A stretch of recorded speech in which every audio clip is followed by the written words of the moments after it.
इति धुत्तो सुराधुत्तो अखधुत्तो चयं नरो लद्धं लद्धं विनाशेते तं पराभवतो मुखम्।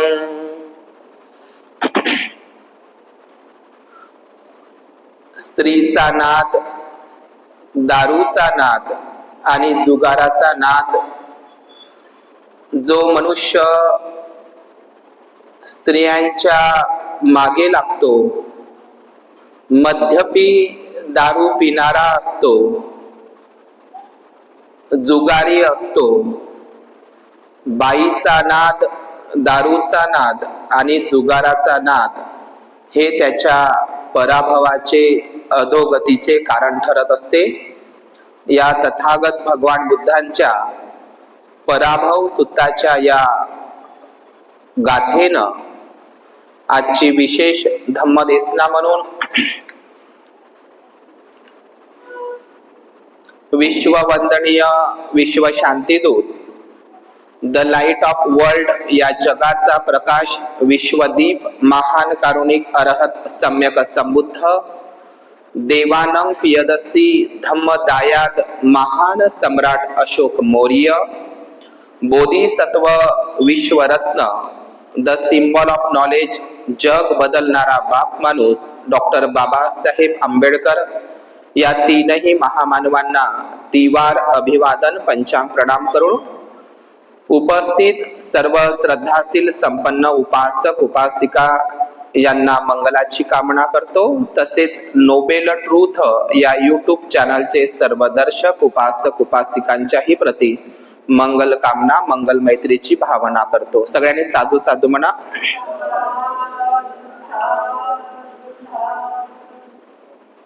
बुद्ध अँड इज धम्म, बुद्ध आणि त्यांच्या धम्म ग्रंथामध्ये डॉक्टर बाबासाहेब आंबेडकर असं म्हणतात की आधुनिक जगाला आणि विज्ञाननिष्ठ समाजाला बुद्ध धम्माशिवाय पर्याय नाही, अन्यथा जग नष्ट होईल। स्वतःला आणि जगाला जर वाचवायचे असेल तर बौद्ध धम्माचा अंगीकार केला पाहिजे, तरच हे जग युद्धापासून दूर होईल। या जगाला युद्धाची नाही तर बुद्धाची गरज आहे। बौद्ध धम्माशिवाय बाबासाहेब 15 ऑक्टोबर 1956च्या नागपूरच्या भाषण दरम्यान असं म्हणतात की बौद्ध धम्माशिवाय म्हणजे बौद्ध धम्मच हा जगाचा उद्धार करू शकतो। जगाचे कल्याण बुद्ध धम्मामुळेच होऊ शकते आणि म्हणून आज विशेष धम्मदेशना म्हणून जो समाज आपला इतिहास विसरतो तो इतिहास निर्माण करू शकत नाही। या भारत देशाचा इतिहास श्रमण संस्कृती आणि ब्राह्मण संस्कृती अर्थातच क्रांती आणि प्रतिक्रांतीचा इतिहास या भारत देशाला, या जम्बूद्वीपाला आहे। आज विशेष धम्मदेशना म्हणून महाशिवरात्र, ज्याला आपल्याला माहित आहे की बौद्ध धम्मामध्ये अमावस्या आणि पौर्णिमा या दोनही, अमावस्या असो की पौर्णिमा असो, अमावस्या म्हणजे काय तर काळी रात्र आणि पौर्णिमा म्हणजे काय तर प्रकाश। तर बौद्ध धम्मामध्ये अमावस्या असो की पौर्णिमा असो, अमावस्या असो का पौर्णिमा असो, दोनही याला महत्व आहे। तर पौर्णिमेला आपण सुखाचं प्रतीक मानतो आणि अमावस्येला घोर अंधाऱ्या रात्रीचं प्रतीक मानत असतो, किंवा काही लोक अमावस्याला अशुभ मानतात, अशुभ म्हणजे वाईट मानतात। परंतु बुद्धाने मात्र अमावस्या पौर्णिमा समान लेखलेले आहे आणि अमावस्या पौर्णिमेसारखंच मनुष्याचं जीवन आहे। अमावस्या म्हणजे दुःखाचं प्रतीक मानतात काही लोक, परंतु बुद्धाची शिकवण काय आहे की मनुष्याच्या जीवनामध्ये सुख असो की दुःख असो, मनुष्याने आपल्या मनाची अवस्था, आपल्या मनाचा समतोलपणा सांभाळला पाहिजे. तर आज विशेष धम्मदेसना म्हणून महाशिवरात्र. महाशिवरात्र म्हणजेच काय, तर महाशील रात्रीचं पालन करत असतात. अमावस्येला, घोर रात्रीला सुद्धा बौद्ध भिक्खू आणि भिक्खुनी. तर वास्तविक तो शब्द आहे महाशील रात्री. महाशील रात्री म्हणजे या जगाला तथागत बुद्धाने जे महान शीलाचा उपदेश केलेला आहे. महाशील म्हणजेच महान शील. मग कोणते महान शील आहे? पंचशील आहे, अष्टशील आहे, किंवा भिक्खूंचे दशशील आहे. हे या जगातील महान असे शील आहे. या महाशील म्हणून हा जो शब्द बुद्ध धम्माशी संबंधित आहे त्याला महाशील रत्ती असं म्हणत असतात. परंतु नंतर हा शब्द ब्राह्मणीकरण झालेला आहे. त्याचं महाशील हा शब्द आपल्याला बौद्ध साहित्यामध्ये सापडतो. तर आज विशेष धम्मदेसना म्हणून या महाशिवरात्रीच्या दरम्यान एक शब्द तुमच्या कानावर पडत असतो किंवा तो तुम्ही शब्द ऐकलेला असेल. तो शब्द म्हणजे महाकाल. महाकाल शब्द किंवा कालो के काल महाकाल म्हणजे कोई कुछ करे ना मेरा बाका पाल, मेरे साथ है मेरे कालो के काल महाकाल.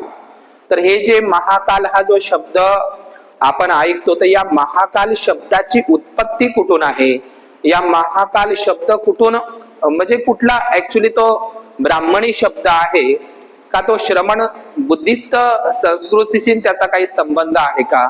महाकाल शब्द जर आपण उच्चारला तर आपण सरळ सरळ तो महाकाल शब्द काल्पनिक असलेल्या शिवशंकराशी जोडत असतो किंवा त्या भोलेनाथ शिवशंकराशी जोडत असतो. म्हणजे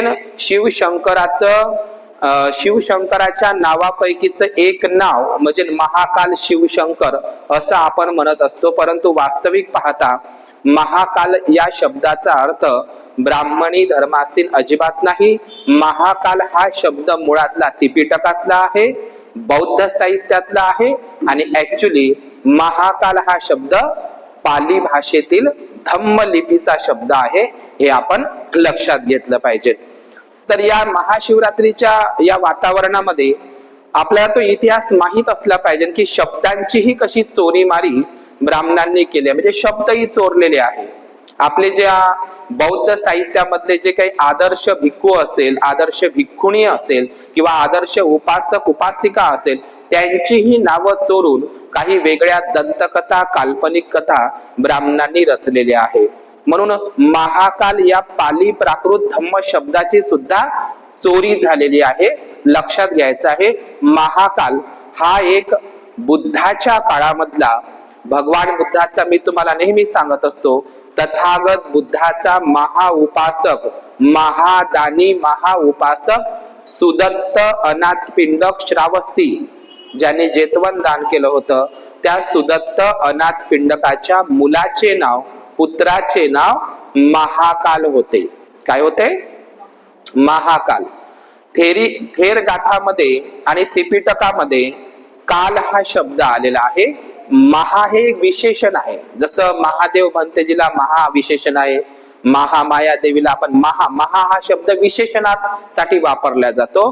म्हणून काल आणि महाकाल हे एकच आहे आणि महाकाल हे सुदत्त अनाथ पिंडकाच्या मुलाचे नाव आहे आणि महाकाल हाच इतिहास आपण समजून घेणार आहोत. तर महाकालच्या संदर्भात जे भारतामध्ये जे 12 ज्योतिर्लिंग म्हणून सांगितले जातात, त्यापैकीचा 12 ज्योतिर्लिंगापैकीच एक ज्योतिर्लिंग म्हणजे उज्जैनचं, अवंतीचं सांगितलं जातं आणि तिथे महाकालेश्वर मंदिर आहे. आज मोदीनं तिथं पाण्यासारखा पैसा खर्च करून खूप मोठा घाट बांधलेला आहे. इतका पाण्यासारखा पैसा खर्च केलेला आहे त्या उज्जैनच्या घाटावर आणि तिथे सगळा कुंभमेळा वगैरे भरत असतो. उज्जैनचा कुंभमेळा जे प्राचीन काळातील, मी ते पुढे सांगणारच आहो. तर भगवान बुद्धांच्या महाकाल आणि महाकात्यायन या 2 भिक्खूंची कहाणी मी आज या ठिकाणी सांगणार आहोत.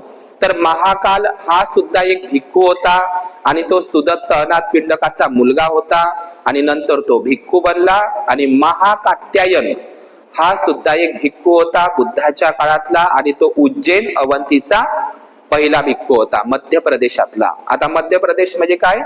मध्य प्रदेश नसून ते बुद्ध प्रदेश आहे, कारण सर्वात जास्त बौद्ध स्तूप सम्राट अशोकांनी मध्य प्रदेशालाच बांधलेली आहे. तर या भारतामध्ये जे पालीची जी व्याकरण तयार केलं का नाही, धम्मलिपी पाली व्याकरण जे तयार केलं ते बुद्धाच्या वेळी दोन भिक्खू होते, एक महामोगलायन यांचं व्याकरण आणि एक महाकात्यायन. लक्षात घ्या, अल्फाबेट म्हणतो ना आपण किंवा अंकलिपी, जे अंकलिपी सारखं जे म्हणत असतो, ते हे पालीचे धम्मलिपीचे व्याकरणकार म्हणून बुद्धाच्याच काळातले अर्हत भिक्खू महाकात्यायन. आता काही ठिकाणी त्याला महाकात्यायन म्हटलेलं आहे, संस्कृत भाषेमध्ये महाकात्यायन म्हणतात, पण पाली भाषेमध्ये त्यांना महाकच्चान म्हणतात. काय म्हणतात? महाकच्चान. आता महाकच्चान आणि महाकात्यायन, महाकच्चान हे अर्हत भिक्खू होते आणि बुद्धाकडून ते प्रवचित झालेले भिक्खू होते आणि अग्र भिक्खू होते. भगवान बुद्धांच्या 80 अग्र श्रावक भिक्खूंमधले भिक्खू होते. त्यांचं नाव महाकात्यायन किंवा महाकच्चान पालीमध्ये आहे. तर महाकात्यायन आपण बौद्ध साहित्यामध्ये जर बघितलं तर बुद्धाची जी पत्नी आहे एके काळातली सिद्धार्थ गौतमाची पत्नी, तिचं नाव काय आहे? भद्रा कात्यायनी. आणि इथे महाकात्यायन आणि भद्रा कात्यायनी, भद्रा या शब्दाचा अर्थ चुकीचा लावतात लोक. भद्रा हे एक विशेषण आहे की नाही? यशोधरेचं लहानपणीचं नाव गोपा आहे, नंतर यशोधरा आणि भिक्खुणी झाल्यावर भद्रा कात्यायनी. भद्रा म्हणजे काय? सुंदर, जिचं मन शिलानं, शरीरानं तर सुंदर पण मनानेही सुंदर, शिलानं सुंदर, म्हणजेच भद्रा. हे म्हणजे थेरी गाथामध्ये भद्रा कपिलानी आणि भद्रा कात्यायनी हे भिक्खुनीचं नाव आलेलं आहे थेरी गाथामध्ये. तर कच्छान म्हणजे काय? तर कच्छान म्हणजे होते कंचन. आपण मराठीमध्ये एक शब्द वापरतो, हिंदीमध्ये कंचन म्हणजे काय होते? सोने होत असते. बुद्धाच्या 28 बुद्धाची जी मान्यता आहे त्याच्यामध्ये सुद्धा बुद्धाला कनक मुनी म्हणतात. कनक म्हणजे सोने होते, कांचन म्हणजे काय होते? सोनेच होते. लक्षात घ्या. तर हे जे महाकात्यायन म्हणते जे आहे, तर आपण जे भद्रा कात्यायनी जे म्हणत असतो, आपल्या महाराष्ट्रामध्ये भद्रावती आहे किंवा मग भद्रकाली आहे, तर हे विशेषण चोरलेलं आहे नंतरच्या काळामध्ये. किंवा उत्तर प्रदेशामध्ये सोनभद्र नावाचा जिल्हा आहे, सोनभद्र नावाचा जिल्हा आहे उत्तर प्रदेशमध्ये. तर सोनभद्र म्हणजे काय? बुद्धाच्या काळामध्ये सोन नावाचा एक भिक्खू होता आणि सम्राट अशोकाच्या काळामध्ये सोन नावाचा एक भिक्खू होता. किंवा बुद्धाच्या काळामध्ये सोन कोळीवीस आणि सोन कुटिक्कन हे बुद्धाचे भिक्खू होते. आणि म्हणून सोन सम्राट अशोकाने तर सोन आणि उत्तरला ब्रह्मदेशात धम्म प्रचारासाठी पाठवलेलं होतं. तर हा सोनभद्र नावावरूनच ते जिल्ह्याचं नाव पडलेलं आहे. किंवा महाराष्ट्रामध्ये किंवा कर्नाटकमध्ये सुद्धा भद्रावती हे प्राचीन शहर आलेलं आहे. किंवा बुद्धाच्या काळामध्ये सोना नावाची भिक्खुणी सुद्धा होती, आपण थेरी गाथा जर पाहिली तर. तर आपण भद्रा या शब्दाचा उत्पत्ती पाहत आहोत की बुद्धाची जी आजी आहे, तुम्ही बुद्ध आणि त्याचा धम्मग्रंथ जर घेतला, मी कच्चन किंवा कच्छना किंवा कच्छान या शब्दाचा उत्पत्ती सांगत आहोत. तर बुद्ध आणि त्याच्या धम्मग्रंथामध्ये जर पाहिलं तर कपिल वस्तूचा एक जयसेन नावाचा शाक्य होता, आपण वाचलं तर. आणि जयसेनाला सिंह हनु नावाचा एक पुत्र होता आणि सिंह हनुच्या पत्नीचं नाव होतं कच्छना. कच्छना म्हणजे कांचन, कंचना म्हणजे सोन्यासारखा, 24 कॅरेट सोन्यासारखा जिचा रंग आहे, जिचा वर्ण आहे, म्हणून तिला कच्छना म्हणायचे. बुद्धाच्या आजीचे नाव सुद्धा काय आहे? कच्छना आहे. तर आपण नरसिंह गाथा जर वाचली तर त्याच्यामध्ये आपल्याला सापडतं की नरसिंह गाथामध्ये काय सांगितलेलं आहे की भगवान बुद्धांचं जे शरीर आहे, भगवान बुद्धांची जी काया आहे, तर ती 24 कॅरेट सोन्यासारखी शुद्ध होती. कारण 32 लक्षणं आणि 80 अनुलक्षणाने युक्त कोण होते? सिद्धार्थ सम्यक संबुद्ध होते. म्हणूनच त्यांना नरसिंह, शाक्यसिंह सुद्धा म्हटलं जातं. तर नरसिंह गाथामध्ये कंचन हा शब्द आलेला आहे, कच्छन हा शब्द आलेला आहे. कसा आहे? कंचन सुच्छवी उत्तम वन्नो. ज्यांची छवी, छवी म्हणजे काय, चेहरा, आभा, फेस, कंचन सुच्छवी उत्तम वन्नो. उत्तम वन्नो म्हणजे काय, ज्यांचा वर्ण उत्तम आहे, कंचनासारखा स्वर्णिम आहे. किंवा दुसराही शब्द नरसिंह गाथामध्ये आलाय, कंचन पट्ट विशुद्ध ललाटो. ललाट म्हणजे काय होते, कपाळ. पाली शब्द सांगत आहोत, कंचन पट्ट, ज्यांच्या कपाळावर स्वर्ण सारखं तेज आभा प्रगटलेले आहे. किंवा औषधी पंढर शुद्ध सुवन्नो. पंढर हा शब्द पाली आहे, पंढरपूर मधला. औषधी पंढर शुद्ध सुवर्ण, शुद्ध सुवन्नो. शुद्ध सुवर्ण म्हणजे काय, शुद्ध सुवर्ण, सोने, शुद्ध सोन्यासारखी, म्हणजेच 24 कॅरेट सोन्यासारखी त्यांची काया होती. कोणाची, तथागत बुद्धांची. म्हणून त्यांना शुद्ध सुवर्ण म्हणतात. तर हे जे मी जे तुम्हाला सांगत आहोत, तर हे भगवान बुद्धांच्या, म्हणजे भगवान बुद्धांची जशी 24 कॅरेट सोन्यासारखी पिवळसर काया होती, तशीच या महाकात्यायन भिक्खूंची सुद्धा काय होती, काया होती. म्हणजे महाकात्यायन हे जे अरहत भिक्खू अवंती उज्जैनचे, यांचे केसही सोनेरी होते. काही लोक आपण गांगे म्हणतो का नाही, तर महाकात्यायन भंतेजींच्या शरीराची विशेषता काय होती, त्यांचे केसही, त्यांचे केस हे सोनेरीच होते, केस धातू. आणि दुसरी गोष्ट, त्यांचं शरीरही कसं होतं, सोन्यासारखं होतं, कंचनासारखं होतं. म्हणून त्यांना महाकंचन किंवा महाकात्यायन किंवा महाकच्चान असं ओळखण्यात आलं. तर या महाकात्यायन, हे महाकात्यायन भिक्खू मध्य प्रदेशातील बुद्धाकडे जाणारे पहिले शिष्य. महाकात्यायन हे पहिले भंते जे आहे अवंती उज्जैनचे, ज्यांनी भगवान बुद्धाकडे प्रवज्जा घेतली, उपसंपदा घेतली. तर या महाकात्यांचा जन्म झाला कुररघर उज्जैनला, अवंतीला. म्हणजे आजचं जे उज्जैन म्हणतो का नाही आपण, शिप्रा नदीच्या काठावर आहे, जिथं कुंभमेळा भरते, जिथं सम्राट अशोकांनी 15 वर्ष राज्य कारभार केला. समजून घ्या, उज्जैन हे प्राचीन बौद्ध क्षेत्र आहे. तर या उज्जैन अवंतीला महाकात्यांचा कुररघर या छोट्याशा गावामध्ये जन्म झाला, म्हणजे उज्जैनलाच झाला असं समजूया. त्यांच्या वडिलांचं नाव होतं तिरीह वच्छ, पा किती कठीण नाव आहे. आणि आईचं नाव होतं चंद्रिमा, म्हणजे किंवा चंदिमा. मी कहाणी सांगत आहोत बुद्धाच्या काळातली, बुद्धाच्याच भिक्खूची, महाकात्यायन, महाकाच्चन. तर त्यांचं गोत्र होतं कात्यायन, आणि त्यांचं शरीर आणि त्यांचे केस जे आहे ते स्वर्ण असल्यामुळे त्यांना महाकात्यायन असं म्हटलं जात होतं. तर बुद्धाच्या काळामध्ये जे 16 महाजन पद होते, त्याच्यापैकीच एक महाजन पद होतं, ते म्हणजे अवंती जनपद. कोणतं, अवंती जनपद. अवंती महाजनपद, या अवंती महाजनपदाचे एकूण 2 भाग होते.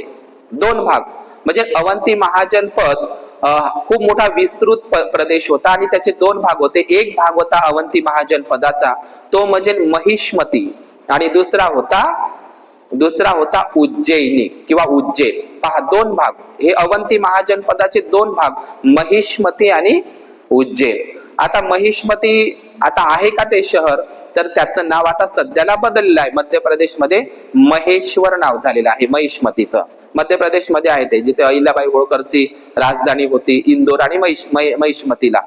आता महिष्मती हा शब्द जर आपण उच्चारला तर हे बौद्ध स्थळ आहे, बौद्ध स्थळ आहे. पण हे महिष्मती नाव आपण अलीकडे सिनेमा आला होता बाहुबली सिनेमामध्ये, महिष्मती हे शहर दाखवलेलं आहे बाहुबली सिनेमामध्ये. पण ऍक्च्युली महिष्मती हे बुद्धिस्ट शहर आहे, अवंतीचा तो एक भाग आहे.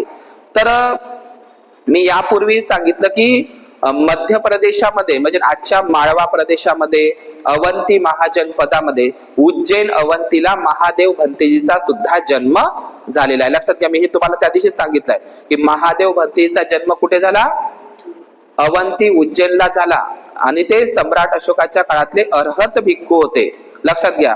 आणि सम्राट अशोकांनी त्यांना बौद्ध धम्माच्या प्रचारा प्रसारासाठी महिष्मती म्हणजे आजचं महेश्वर आणि सातपुडा पर्वत रांगेच्या परिसरामध्ये पाठवलं होतं. आणि हे दोनही ठिकाणं सातपुडा पर्वत रांगेमध्येच येतात. कोणतं, सालबर्डी हे सुद्धा सातपुडा पर्वत रांगेच्या शेवटच्या टोकावर आहे, आणि पचमडी नागद्वार हेही सुद्धा सातपुडा पर्वत रांगेमध्येच आहे. समजलं, म्हणजे इतिहास रॉंग नाही आहे. आणि या सालबर्डीला आणि नागद्वार पचमढीला महादेव भंतेजींनी वर्षावास केलेला आहे.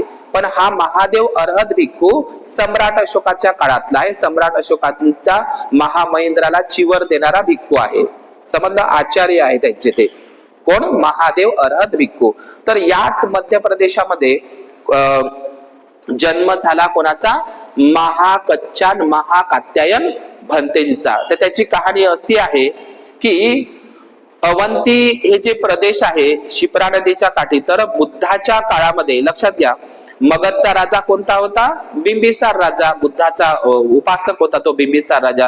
तर बिंबिसार म्हणजे बुद्धाच्या काळातली घटना आहे ही. तर त्यावेळी अवंती उज्जैनचा राजा होता चंड प्रज्योत किंवा चंड प्रज्योत. लक्षात घ्या, हा चंड प्रज्योत कसा धम्म प्रज्योत बनते त्याची कहाणी मी वेगळा विषय सांगेन मग कधीतरी. तर बुद्धाच्या काळामध्ये अवंती उज्जैनचा म्हणजेच महिष्मतीचा जो राजा होता त्याचं नाव होतं चंड प्रज्योत. तर हा चंड प्रज्योतची राजधानी म्हणजेच अवंती उज्जैन आणि महिष्मती होती. तर या चंड प्रज्योतचा असा एक उल्लेख आहे की ज्या दिवशी सिद्धार्थ गौतमाचा जन्म झाला, कोण्या पौर्णिमेला झाला, वैशाख पौर्णिमेला झाला. वैशाख पौर्णिमेला झाला. तर याच वैशाख बुद्ध पौर्णिमेला अवंती उज्जैनच्या चंड प्रज्योत राजाचा सुद्धा जन्म झालेला होता. असा उल्लेख आहे की ज्या दिवशी सिद्धार्थ गौतम हे सम्यक संबुद्ध झाले त्याच दिवशी अवंती उज्जैनच्या चंड प्रज्योत राजाचा राज्याभिषेक झालेला होता. आणि त्याच्या मनामध्ये बुद्धाला भेटण्याची तीव्र अभिलाषा, तीव्र इच्छा, उत्कंठ इच्छा त्याची झाली होती. कोणाची, अवंती उज्जैन महिष्मती चा जो राजा, या तीनही प्रदेशाचा राजा कोण, चंड प्रज्योत. आता त्याचा जो चंड प्रज्योतची इच्छा झाली आणि त्यांनी काय सांगितलं, जे महाकात्यायन भंतेजी आहे ना पुढे जाऊन ते बनणार आहे, तर या महाकात्यायन भंतेजींचे जे वडील आहे तिरीह वच्छ, हे त्यांच्या चंड प्रज्योत राजाच्या दरबारामध्ये ते राजपुरोहित होते. काय होते, राजपुरोहित. आता राजपुरोहित असल्याच्या नंतर महाकात्यायन जे पुढे जाऊन भिक्खू बनणार आहे त्यांचे वडील मरण पावले आणि मग चंड प्रज्योत राजांनी काय केलं, महाकात्यायनची म्हणजे वडील मेल्याच्या नंतर मुलाची निवड केली. कशासाठी, आपल्या राजदरबारामध्ये राजपुरोहित पद त्याला दिलं. वडिलांचं म्हणजे मरण पावल्याच्या नंतर तेच राजपुरोहित पदाचं पद महाकात्यायन भंतेजीला देण्यात आलं. आता देण्यात आल्याच्या नंतर हा चंड प्रज्योत राजा, त्यांना प्रद्योतही म्हणतात. प्रद्योत म्हणजे काय, तर प्रदीप्त असलेला, प्रकाशमान. हा चंड प्रज्योत कसा मग धम्म प्रज्योत बनते ते त्याची कहाणी वेगळी आहे. तर या चंड प्रज्योत राजाला किंवा प्रद्योत राजाला बुद्धाला भेटण्याची इच्छा झाली, त्याने जाहीर केली आणि त्यांनी महाकात्यायन नावाच्या आपल्या राजपुरोहिताला, तो भिक्षू व्हायचाच होता, त्याला सांगितलं की तथागत भगवान बुद्ध श्रावस्तीच्या जेतवनामध्ये आहे. ठीक आहे, श्रावस्तीच्या जेतवनामध्ये आहे. तर आपण तथागत बुद्धाला आपल्या अवंती उज्जैन प्रदेशामध्ये घेऊन यावं भोजनासाठी आणि धम्मदेशनेसाठी. मला बुद्धाला भेटायचं आहे, बुद्धाचं दर्शन करायचं आहे. हे कोण सांगत आहे, चंड प्रज्योत राजा, महिष्मती उज्जैन अवंतीचा. आणि मग 7 लोकांची नियुक्ती केली प्रद्योत राजांनी आणि महाकात्यायन आणि 6 लोक, एकूण किती झाले आता, 7 जण. हे 7ही लोक भगवान बुद्धाला आमंत्रित करण्यासाठी त्या श्रावस्तीला गेलेले होते. आता गेल्याच्या नंतर काय झालं, ते 7ही लोक भगवान बुद्धांचं त्यांनी प्रवचन ऐकलं, ते त्याच ठिकाणी सोतापन्न झाले, सगदागामी झाले, अनागामी झाले, अर्हत पदाला गेले. आणि ते जे 6च्या 7ही लोक महाकात्यायनला पकडून हे अर्हत पदाला गेल्याच्या नंतर ते म्हणजे त्यांनी भगवान बुद्धाकडून प्रवचन घेतली, उपसंपदा घेतली, काही दिवस प्रशिक्षण घेतलं. म्हणजे राजानं कशासाठी पाठवलं होतं, बुद्धाला घेऊन या. ते राजपुरोहित म्हणून ते 7 लोक पाठवले, पण ते बुद्धाचे काय झाले, शिष्य झाले, भिक्खू झाले. आणि मग बुद्धानं काय सांगितलं, महाकात्यायनला जवळ बोलावलं. ते महाकात्यायन म्हणत आहे, तथागता सम्यक संबुद्धा आमच्या उज्जैन अवंती महिष्मती नगरीला चला, मध्य प्रदेशामध्ये. ठीक ना. तर भगवान बुद्धांच्या काळामध्ये सोनकुटिक्कन आणि महाकात्यायन हे अवंती उज्जैनचे जन्म घेणारे भिक्षू आहे. त्याची कहाणी खूप मोठी आहे, मी ते सांगणार नाही. तर मग या महाकात्यायन आणि हे सातही भिक्खू आपल्या गावाकडे निघाले, नगराकडे म्हणजे कोणत्या, उज्जैन, अवंती, महिष्मतीकडे. आता रस्त्यानं जात असताना हे बौद्ध भिक्खू झाल्यामुळे त्यांच्या अंगावर चिवर आणि टक्कल असल्यामुळे त्यांना कोणीही चारिका भिक्षा द्यायला तयार नव्हतं. समजलं का? त्याही काळामध्ये द्वेष करणारे होतेच त्यांच्या अंगावर चिवर पाहून. तर रस्त्यामध्ये त्यांना एक तेलपनाली नावाचं एक गाव लागलं, छोटस तेलपनाली नावाचं गाव. तिथे त्यांनी मुक्काम केला. सकाळी सकाळी भिक्षाटनासाठी निघाले कोण, महाकात्यायन आणि त्याचे जे 6 भिक्खू, हे 7ही जण. पण कोणीही त्यांना दारामध्ये भिक्षा वाढली नाही, त्यांना पिंड दिला नाही, अन्न दिलं नाही भिक्षा पात्रामध्ये. आता निघाल्याच्या नंतर काय झालं, आता त्यांचे रिकामे भिक्षापात्र जात असताना त्यांचं एक शेवटचं घर होतं, त्यांना उमेद होती. परंतु त्यांना एक मुलगी होती, ती गरीब होती, तिचं नाव होतं गोपाल माता. लक्षात घ्या, गोपाल माता. सुकेशिनीची कहाणी आणि गोपाल माताची कहाणी सेम सारखीच आहे. एवढंच खरं आहे का सुकेशिनी केस विकून बुद्धाला, भिक्खू संघाला भोजन दान देते, तर सुकेशिनी भिक्खुनी बनते. समजलं तुम्हाला? पण ही गोपाल माता गरीब राहते, तर ही गोपाल माता राजाची राणी होते. कहाणी अशी आहे, ती राजाची राणी होत असते. तर ती गोपाल माता एक गरीब मुलगी असते. गोपाल माता हे कशावर नाव पडलेलं आहे, तिच्या घरी गायी असते, गायीचं पालन करणारी म्हणजे ती गोपाल माता. तर ही गोपाल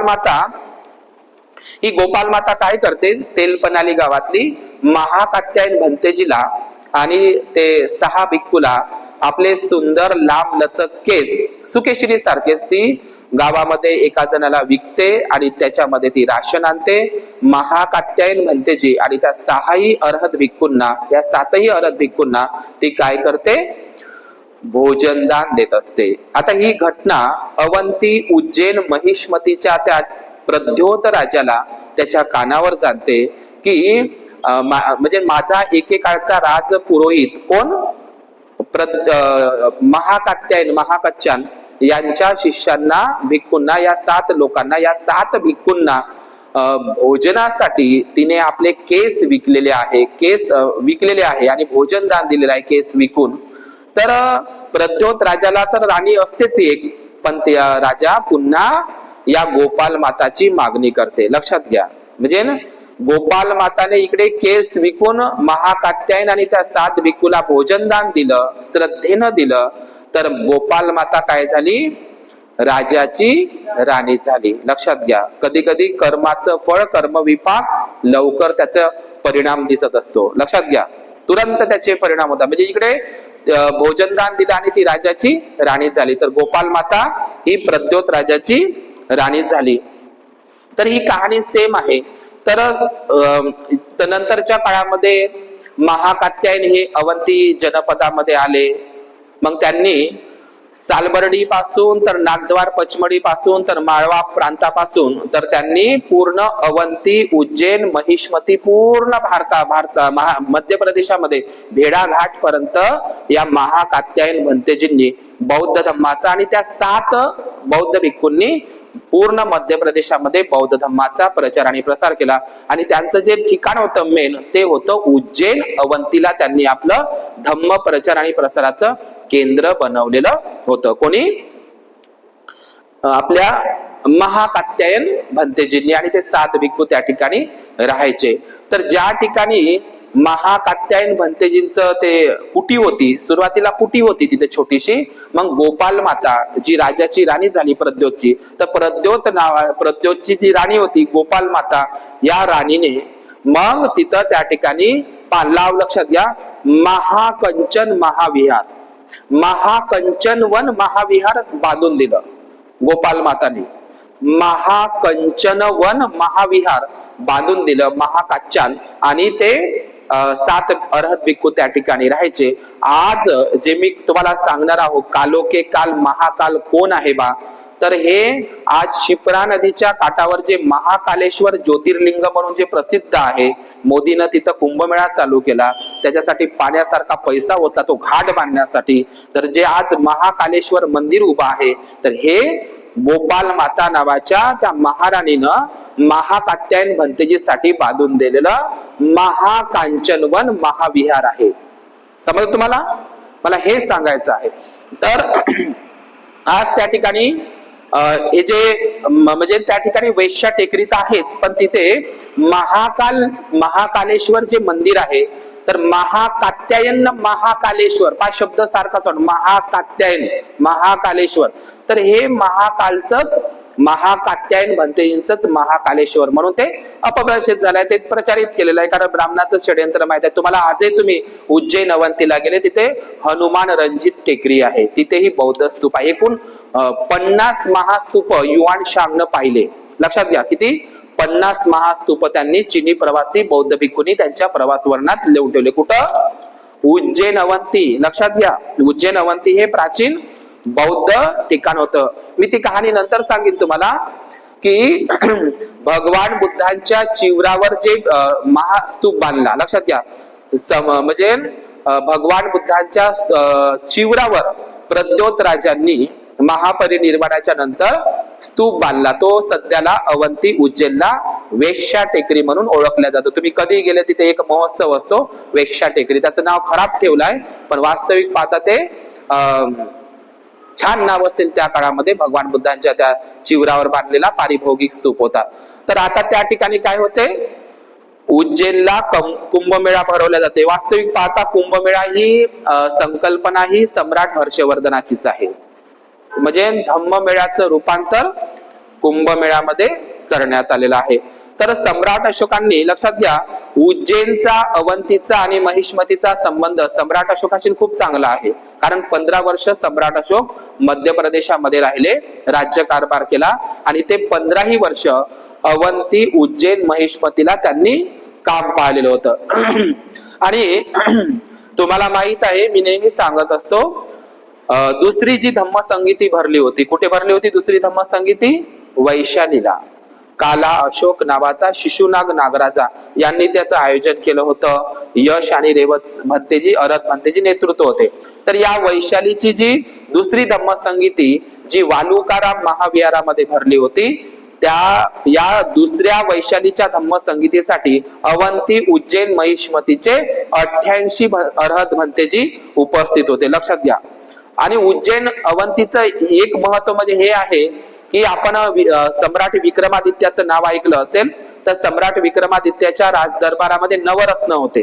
त्या नवरत्नापैकी अमरकोश लिहिणारा अमरसिंह हा बौद्धाचार्य आणि क्षपणक नावाचा नवरत्नापैकीचा एक भिक्खू, हे सुद्धा यांचा जन्म सुद्धा अवंती उज्जैनला झालेला आहे. आणि भरूच स्तूपावर सुद्धा उज्जैन शहराचा उल्लेख आहे की या उज्जैनच्या गार्गीचा पुत्र, उज्जैनच्या रहिवासी गार्गीचा पुत्र विश्वदेव याचं भरूच महास्तूपासाठी दान असा शिलालेख भरूच स्तूपावर आहे. तसंच या उज्जैन अवंतीला भ्रतुहरी नावाच्या बौद्ध गुफा आहे. आता भ्रतुहरी कोण आहे? म्हणजे उज्जैनला केवळ महास्तूपच नाही, तर उज्जैनला बौद्ध लेण्या सुद्धा आहे. त्याच्यावर अतिक्रमण झालेला भ्रतुहरी हा सम्राट विक्रमादित्यचा मोठा भाऊ होता आणि तो भिक्खू होता, वज्रयानी भिक्खू होता. लक्षात घ्या. आता काही ठिकाणी असा उल्लेख आहे की सम्राट विक्रमादित्य हा उज्जैन अवंती, त्याची पत्नी आपल्या विदर्भातली अमरावतीची होती म्हणतात, मुक्ता. लक्षात घ्या, त्याचा इतिहास मी याच्या आधी सांगितलेला आहे. आणि दुसरी गोष्ट, उज्जैन अवंतीचा संबंध, अवंती उज्जैनचा संबंध जातक कथेमध्ये सुद्धा येतो. चित्त संभूत जातक कथा. चित्त कोण आहे? बोधिसत्व चित्त आणि बोधिसत्व चित्त आणि संभूत आनंद अशी चित्त संभूत जातक कथा सुद्धा अवंतीमध्येच घडलेली आहे. त्याच्यामध्ये सुद्धा उल्लेख आहे. तर सम्राट अशोकांनी 84,000 जे महास्तूप बांधले होते ना, त्याच्यापैकीचा एक स्तूप उज्जैनला अवंतीला बांधला होता. तसे 50 महास्तूप नंतर ते वाढत गेले, अनेक राजांनी त्या ठिकाणी बांधलेले आहे. तर अवंती उज्जैन हे कुंभमेळ्याचं ठिकाण नाही, तर प्राचीन काळातील ते बौद्ध धम्माचं प्रचार आणि प्रसाराचं केंद्र होतं. आणि ते प्राचीन नालंदा तक्षशिला विद्यापीठासारखं अवंती सुद्धा प्राचीन बौद्ध विद्यापीठ होतं, म्हणून त्याला पुण्यक्षेत्र म्हणतात. आजही हिंदू धर्मातल्या प्रत्येक क्षेत्राला पुण्यक्षेत्र म्हणतात. पुण्यक्षेत्र हाही शब्द चोरलेला आहे. आपण वंदनेमध्ये पाहतो ना, पुय्यं खेतं लोकसाती. पुय्यं खेतं, पुय्यं खेतं. पुय्य म्हणजे काय? पुण्य. खेतं म्हणजे काय? क्षेत्र. पाली शब्द आहे ना, पाली शब्द आहे पुय्यं खेतं आणि संस्कृत शब्द आहे पुण्यक्षेत्र. मग पुण्यक्षेत्र कशाला म्हणतात? भिक्खू संघामध्ये. तो वंदनेत शब्द आहे पुण्याची खेती करणारा कोण आहे? असा पुण्य खेतंग असलेला कोण आहे? भिक्खू संघ. त्याच्यावरूनच हे पुण्यक्षेत्र झालेलं आहे, जिथं पुण्य कमावल्या जातं किंवा पुण्य संपादन केलं जातं किंवा कुशल संपादन केलं जातं, त्या भूमीला पुण्यक्षेत्र म्हणायचे. आता तीर्थक्षेत्र म्हणते, तिथं आता सगळा कुंभमेळा चालू झालेला. पहा, पुण्यक्षेत्र हा शब्द सुद्धा ब्राह्मणांनी चोरलेला आहे. समजलं का? तर आता मी कालोकाल सांगतो, या ठिकाणी थांबतो.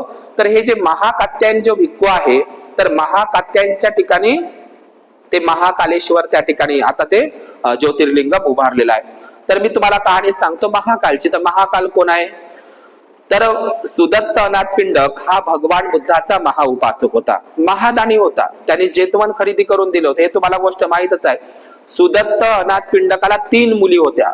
त्या 3ही मुलीवर सुदत्त अनाथ पिंडकानं लहानपणापासून चांगले संस्कार दिले होते. कोणते? त्याच्या मुलीचे नाव होते सुमना. लक्षात ठेवा, सुदत्त अनाथ पिंडकाच्या मुलीचे नाव काय होते? सुमना, चुल्ल सुमना आणि महासुमना. लक्षात घ्या, सुदत्त अनाथ पिंडक या 3ही मुली चांगल्या होत्या, संस्कारी होत्या, आणि त्यांचे आपापलेचे सगळेचे लग्न झाले. त्या आपल्या घरी नांदायला गेल्या. आणि या सुदत्त अनाथ पिंडकाला काल किंवा महाकाल हे एकच आहे, हे विशेषण आहे महा. तर या महाकाल नावाचा मुलगा होता. लक्षात घ्या, तुम्ही 7 भार्या ही कहाणी मी तुम्हाला अनेकदा सांगितली. त्याच्यामध्ये बुद्धाला म्हणजे सिद्धार्थ गौतमाला खीरदान करणारी सुजाता वेगळी. लक्षात घ्या, सुजाता 2 आहे बौद्ध धर्मामध्ये बुद्धाच्या काळामध्ये. म्हणजे आलं का लक्षात तुम्हाला? म्हणजे सिद्धार्थ गौतमाला खीरदान करणारी सुजाता वेगळी आहे, बोधगयेची, बकरोरची. आणि अनाथ पिंडकाच्या सुनचंही नाव काय होतं? सुजाताच होतं. लक्षात घ्या, हे 7 भार्यामध्ये मी तुम्हाला यापूर्वी सांगितलेलं आहे. तर या सुदत्त अनाथ पिंडकाला एकुलता तो मुलगा होता. सुदत्त अनाथ पिंडकाच्या मुलाचं नाव आहे महाकाल. हेच महाकाल शिवशंकरासाठी, भोलेनाथासाठी नंतर ब्राह्मणांनी यूज केलेला आहे. आता ते लोक ते हे करतात ना, आता शिवरात्रीच्या वक्ती करतात ना, मेरा कोई नहीं कर सकता बाका बाल, हमारे साथ है कालो के काल महाकाल. लक्षात घ्या. तर महाकाल हा काही सुरुवातीला बुद्धाकडे आकर्षित नव्हता काही. महाकाल सुदत्त अनाथ पिंडक एवढा खजिनदार होता की त्यांनी काय सांगितलं, महाकालला म्हणजे भगवान बुद्धाचा त्यावेळी वर्षावास, तुम्हाला माहित आहे भगवान बुद्धाचे सर्वात जास्त वर्षावास कुठे झाले? श्रावस्तीच्या जेतवनामध्ये, आहे की नाही? तर हा श्रावस्तीच्या जेतवनामध्ये झाले, आहे की नाही?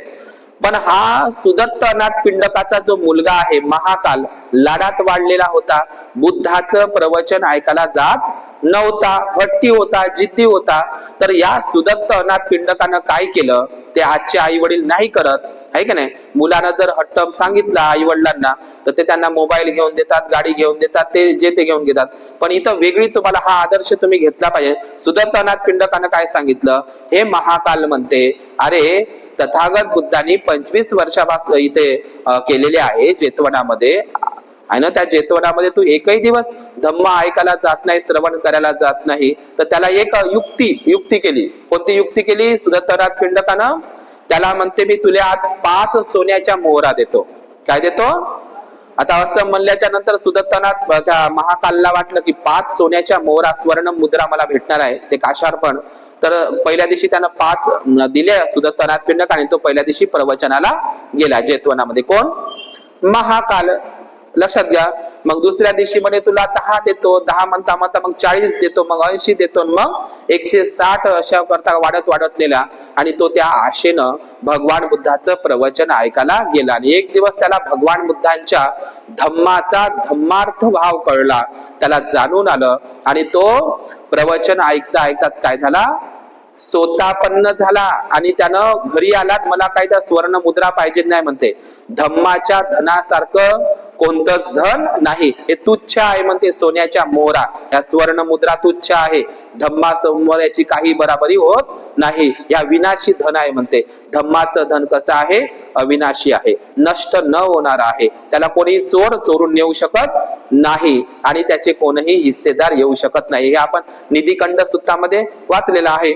तर भगवान ते मग सुदत्त अनाथ पिंडक सोतापन्न झाला, आणि त्याच्यानंतर त्याला विरक्ती भाव उत्पन्न झाला आणि त्यांनी आपल्या पित्याची म्हणजे कोणाची, सुदत्त अनाथ पिंडकाची आज्ञा घेतली. सुदत्त अनाथ पिंडक काय म्हणणार आहे, तो तर उपासकच होता, महाउपासक. तो काय म्हणणार आहे, उलट चांगलंच झालं ते, आहे का नाही.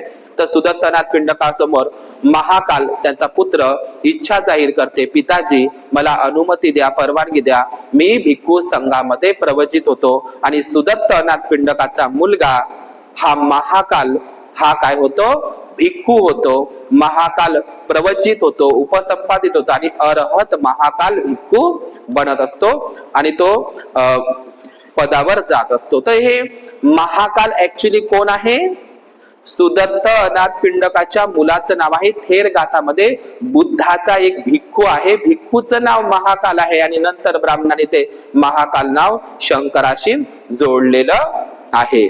लक्षात घ्या. आजही आपल्या वर्धा जिल्ह्यामध्ये महाकाळ गाव आहे का नाही छोटस.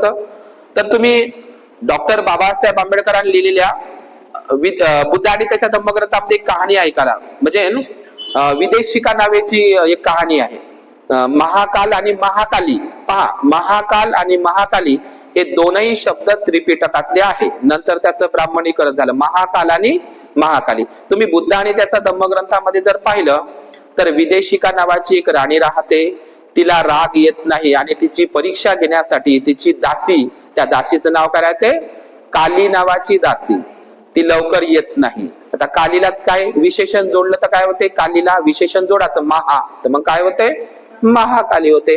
आणि तुम्ही थेरी गाथा जर ग्रंथ वाचला तर त्याच्यामध्ये बुद्धाच्या एका भिक्खुनीचं नाव सुद्धा काली भिक्खुनी आहे. कालीलाच विशेषण जोडलं तर ते महाकाली होय. महाकालीलाच नंतर महाकाली देवी म्हणून जोडण्यात आलेला आहे.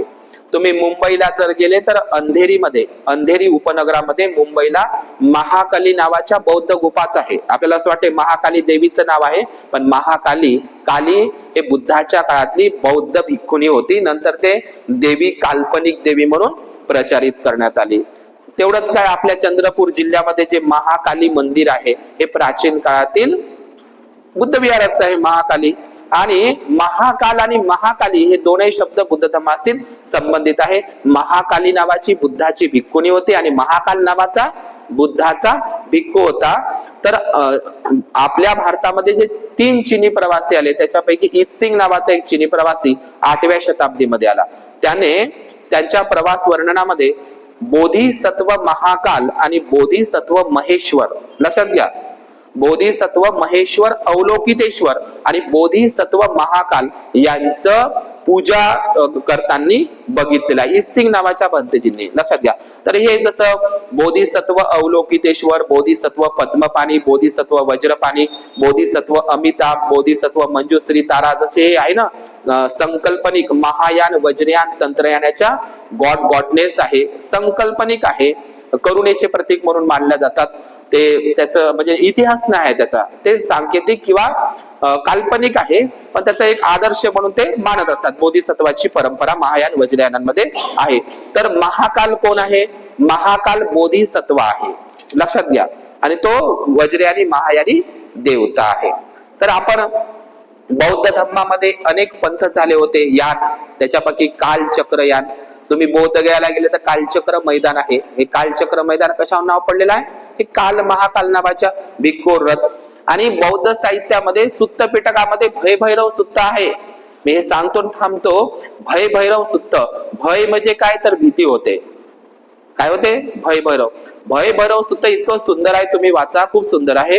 तथागत बुद्धाला काही लोक असं विचारतात की तथागत भगवान बुद्ध, तुम्ही एवढ्या किर्र जंगलामध्ये राहतात तर तुम्हाला काही प्राण्यांची, जनावरांची काही भीती वाटत नाही का? तर बुद्ध सांगतात भयभैरव सुत्तामध्ये, काय सांगतात भयभैरव सुत्तामध्ये, भीती ही फक्त माणसाच्या मनात असते. कुठे असते, भीती. तर ते भयभैरव सुत्त इतकं सुंदर आहे, तुम्ही वाचा. आता तुम्ही हे भय आणि भैरव, भय आणि भैरव हे जे शब्द आहे हे पालीतले शब्द आहे, त्रिपिटकातले शब्द आहे. तर हे म्हणजे मनुष्यानं या जगामध्ये मनुष्यानं बुद्धाची एक मुद्रा आहे, अभय मुद्रा. अभय मुद्रा म्हणजे बुद्धाने या जगाला अभय दान केलं. अभय दान म्हणजे काय, बुद्धापासून कोणालाही भय नव्हतं, भीती नव्हती. लक्षात घ्या. लोकांचं भय भीती दूर करणारा बुद्धालाच भैरव म्हणतात, लक्षात घ्या. तर हे भयरहित, स्वतःही जीवन भयरहित जगणारा आणि दुसऱ्यांनाही भयरहित जीवनास म्हणजे भयरहित जीवन जगण्यासाठी प्रेरणा देणारा, ते म्हणजे भयरहित जीवन जगण्यासाठी हे भैरव सुत्त, भैरव सुत्त इतकं सुंदर सुत्त आहे सुत्त पिटकामध्ये. तर हे भैरव सुत्त याच्यावरूनच भैरवनाथ, भैरव बाबा आणि भैरववरच बैरम बाबा तयार झालेला आहे ना पुलगावले. समजलं पहा शब्दाची काही चोऱ्या म्हणजे भैरवनाथ आणि काल भैरव असंही आहे. तुम्ही त्या झारखंडमध्ये आता जे यात्रा चालते तिथं बैद्यनाथ मंदिर हे प्राचीन काळातील बुद्ध विहार आहे. तिथं बुद्धाच्या मूर्तीलाच पाल काळातल्या बुद्ध म्हणजे बैद्यनाथ ते देवघर नाही का ज्योतिर्लिंग झारखंडमध्ये, त्या बैद्यनाथ हे प्राचीन बुद्ध विहार आहे. तिथं काय बनवलं आहे, बुद्धालेच भैरवनाथ बनवलेला आहे. तर हे भैरव या शब्दावरूनच ते काल भैरव, महाकाल भैरव किंवा मग भैरवनाथ, भैरव बाबा, बैरम बाबा हे पाक असे अपभ्रंश शब्द गेले आणि लोक सारे अंधश्रद्धेमध्ये पडलेले आहे. या महायानी वज्रयानी बोधिसत्वाच्या मूर्त्या होत्या, याच्यावर ब्राह्मणांनी काय केलेलं आहे, कब्जा केलाय. महाकाल काय असते, महाकालची पूजा आजही लोक करतात, पण ते बोधिसत्व म्हणून तिबेटमध्ये, नेपाळमध्ये, भूतानमध्ये आणि लडाख प्रांतामध्ये जे दलाई लामा आहे नाही का, म्हणजे लामाइझम एक पंथ आहे वज्रयानी तंत्रयानी, या लोक त्या महाकालची पूजा करतात. आता महाकाल म्हणजे पूजा अंधश्रद्धेची पूजा करत नाही. महाकाल एक विद्रूप उग्र असा एक मूर्ती आहे, पण त्याच्या डोक्यावर बुद्ध राहते भूमिस्पर्श मुद्रातली, लक्षात घ्या. तर हे भैरवनाथ हे जे तुम्हाला दिसते, तर आजही आंध्र प्रदेशामध्ये प्रकाशम जिल्ह्यामध्ये भैरव कोंडा नावाच्या बौद्ध गुफा आहे. पहा, भैरव कोंडा नावाच्या बौद्ध गुफा या आंध्र प्रदेशामध्ये प्रकाशम जिल्ह्यामध्ये आहे. तर हे कालोका काल महाकाल हे महाकात्यायन आणि महाकाल भिक्खूलाच बनवण्यात आलेलं आहे. म्हणजे महाकात्यायनलाच महाकालेश्वर हे नाव बनव. तसंही अवलोकितेश्वर आणि महाकालेश्वर हे शब्द महायान वज्रयानाशी संबंधित आहे. तर मी जाता जाता म्हणून तेच सांगतो की काही लोक सम्राट म्हणजे काही लोकांनी, मी एक आह साळुंकेचं एक पुस्तक वाचलं, हे सांगतो थांबतो की त्यांनी एक पुस्तक लिहिलं आहे आह साळुंकेनं. कोणतं पुस्तक लिहिलं आहे, सर्वोत्तम भूमिपुत्र गौतम बुद्ध. पहा, हे प्रसिद्ध पुस्तक आहे, मराठीमध्ये आहे. कोणतं, मी वाचलेलं आहे ते, सर्वोत्तम भूमिपुत्र गौतम बुद्ध. आता बुद्धाची शेती वेगळी असते, भूमिपुत्र म्हणजे शेतकरी पुत्र, बुद्धाची शेती आपण पाहिलेलीच आहे कसी भारद्वाजामध्ये, ते ठीक आहे.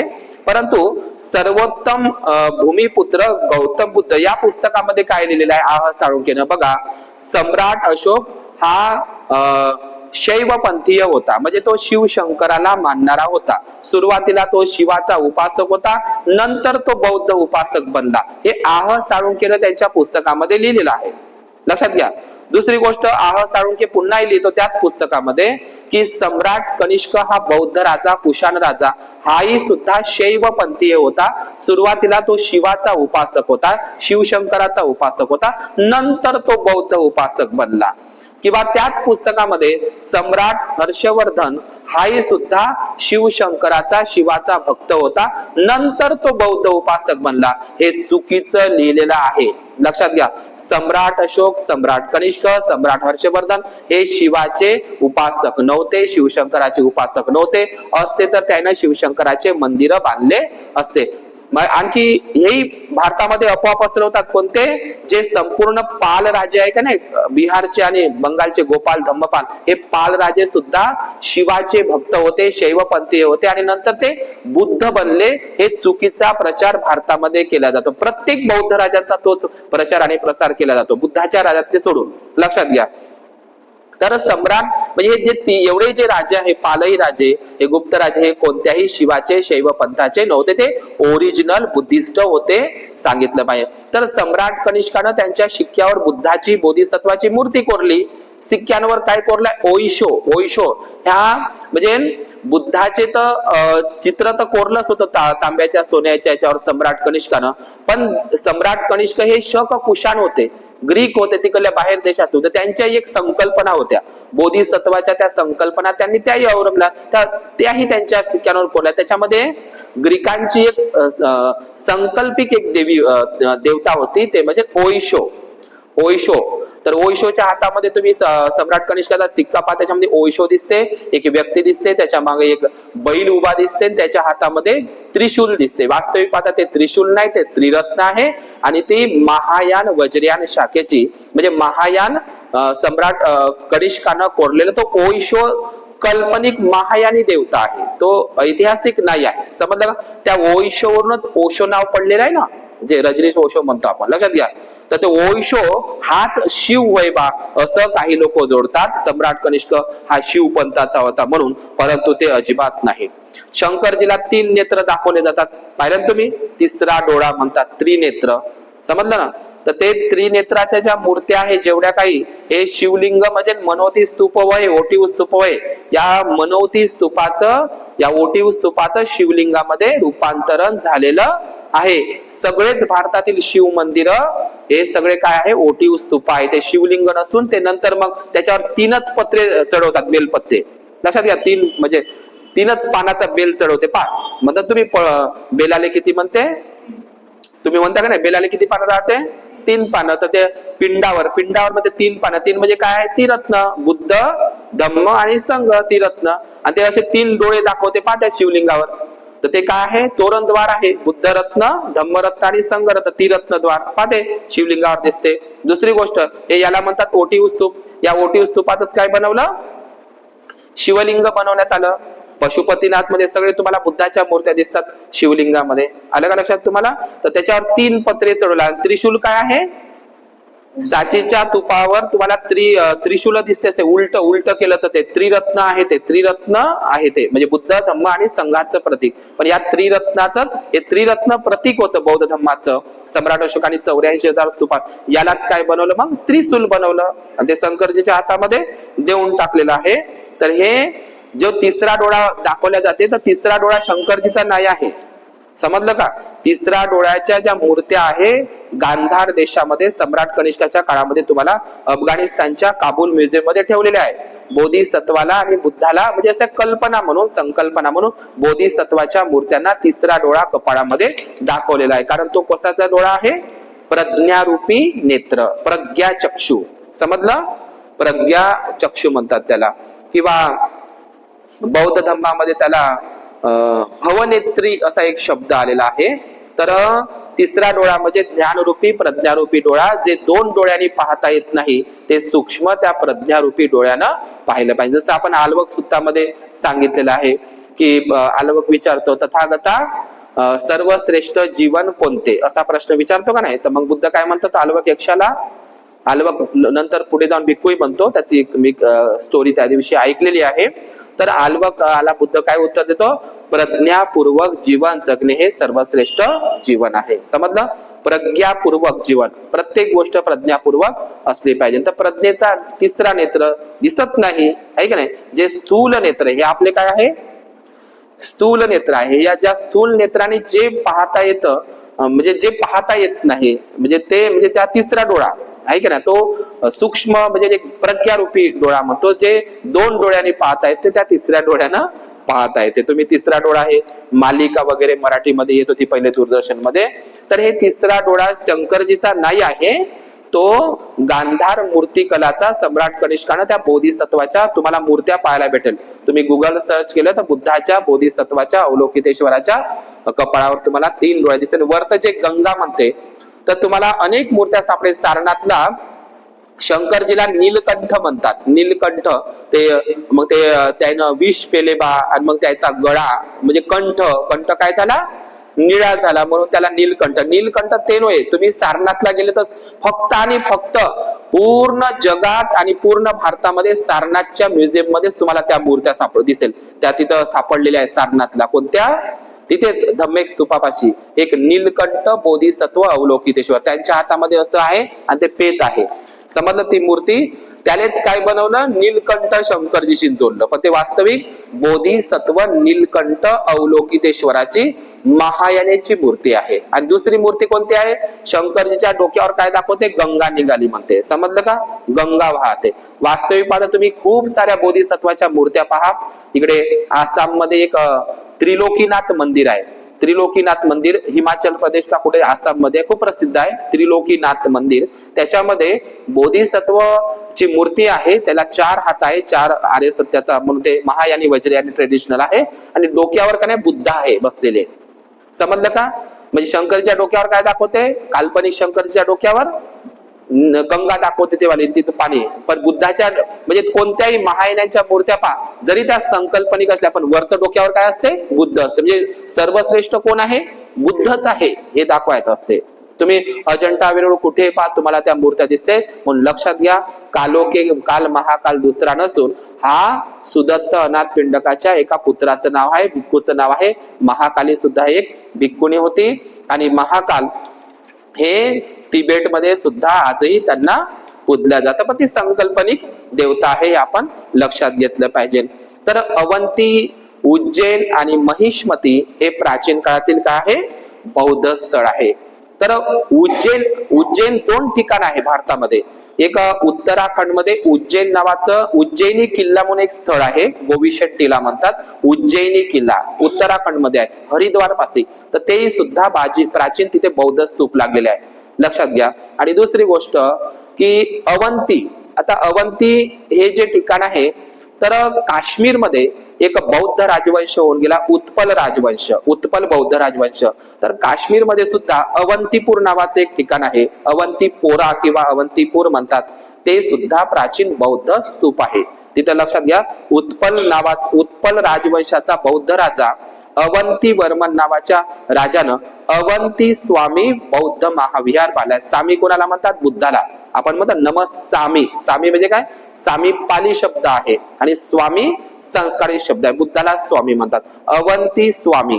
तर अवंती वर्मन नावाचा एक उत्पल राजवंशाचा राजा काश्मीरला होऊन गेला. ते आजही अवंती स्वामी हे जे महाविहार आहे त्याचे खंडर तुम्हाला आजही काश्मीरला दिसतात. तर हे या ठिकाणी थांबतो.